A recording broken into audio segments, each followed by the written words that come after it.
Hello అండి, hi, welcome back to my channel. ఈరోజు మనం సమ్మర్లో మనకి ఎంతో శక్తినిచ్చే బటర్ మిల్క్ అయితే చేస్తున్నానండి.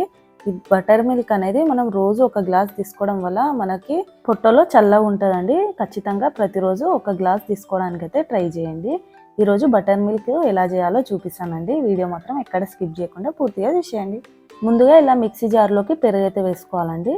నేను ఇక్కడ మిక్సీ జార్లో వేసి చూపిస్తున్నా. మీకు కావాలంటే చిలుకోట అంటే మంచిగా ఒక బౌల్లోకి పెరుగు వేసుకొని చిలికి మజ్జిగ కూడా చేసేసుకోవచ్చు. ఇలా వేసేసుకున్నాక కొద్దిగా వాటర్ వేసి మిక్సీ పట్టుకోవాలి. కొద్దిగా సాల్ట్ అనేది వేసుకొని ఇలా మిక్సీ పట్టుకున్నాక ఒక బౌల్లోకి వేసేసుకోవాలి. ఇలా వేసుకొని వాటర్ కలుపుకోవాలి. వాటర్ చల్లగా ఉండాలండి, లేకుంటే ఐస్ క్యూబ్స్ వేస్తాను అలా వేసుకోవాలి. నేను ఇక్కడ కూల్ వాటర్ వేస్తున్నానండి.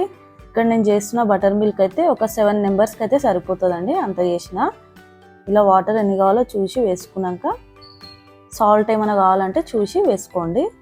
ఇలా వేసుకున్నాక ఇందులో లాస్ట్కి జీలకర్ర లో ఫ్లేమ్లో వేయించుకోవాలండి. కొద్దిగా జీలకర్ర వేయించుకొని పొడి పట్టుకొని ఆ పొడి అనేది ఇందులో వేసుకోవాలి. నేను ఒక 1/2 టేబుల్ స్పూన్ దాకా జీలకర్ర పొడి వేస్తున్నా.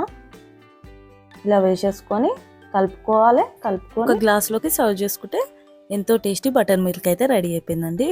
ఇలా అయితే రోజు తాగడానికి అయితే ట్రై చేయండి. ఎండాకాలంలో చాలా మంచిది. ఓకే అండి, చూశారు కదా, మరొక మంచి రెసిపీతో కలుద్దాం. బాయ్.